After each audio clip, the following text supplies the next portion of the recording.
बच्चों, इस वीडियो में हम लोग सॉल्व करेंगे एनसीईआरटी के एक्सरसाइज 10.2 का क्वेश्चन नंबर 5।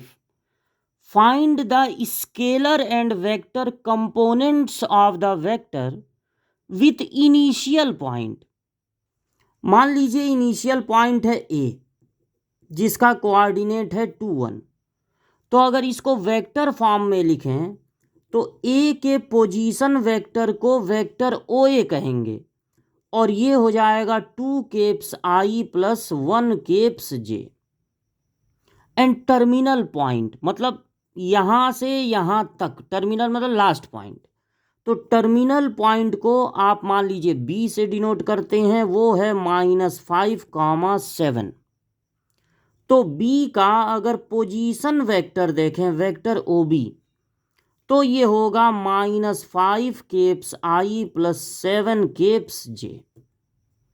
अब आपसे पूछा जा रहा है कि अगर इनिशियल पॉइंट ये है, फाइनल पॉइंट ये है, तो वेक्टर कौन सा बन के तैयार होगा? Vector A B.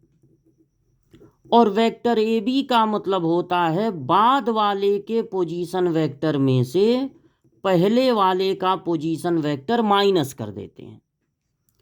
तो जब इसमें से -5 आई प्लस 7 जे में से इसको माइनस करेंगे तो -2 आई और माइनस हो जाएगा जे। अब -5 और -2 हो गया -7 केप्स आई और ये हो गया +6 केप्स जे। अब अगर आपसे पूछा जा रहा है कि स्केलर कंपोनेंट बताइए और बाद में वेक्टर, तो स्केलर कंपोनेंट का मतलब होगा केप्स आई और केप्स जे को छोड़ दीजिए तो -7 और 6। और जब आपसे पूछा जाएगा वेक्टर कंपोनेंट, तो आप आई जे के साथ बताएंगे -7 आई, 6 जे।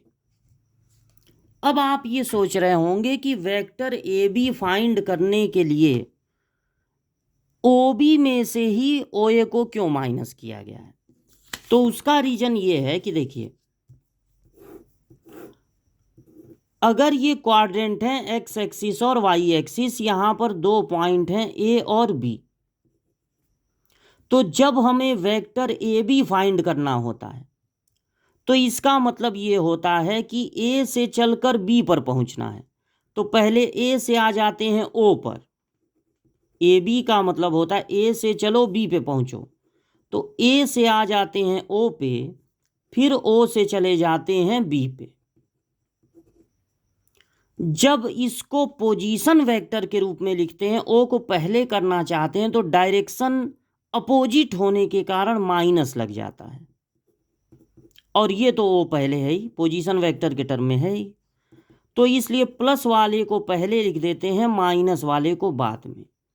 इसलिए कभी भी वेक्टर ए बी फाइंड करना हो तो बाद वाले के पोजीशन वेक्टर में से पहले वाले का पोजीशन वेक्टर माइनस कर देते हैं।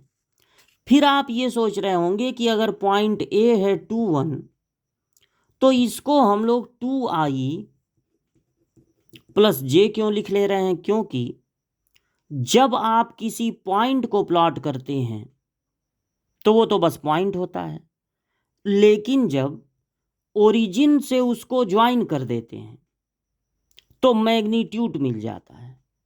और अगर एरो भी लगा दिए तो वो एक वेक्टर की तरह काम करने लगता है। इसलिए जिस पॉइंट का एक्स एक्सिस पर वैल्यू है 2, उसमें एक्स एक्सिस के यूनिट वेक्टर से मल्टीप्लाई कर देते हैं और वाई एक्सिस पर जो वैल्यू होती है उसको वाई एक्सिस के यूनिट वेक्टर से मल्टीप्लाई कर देते हैं।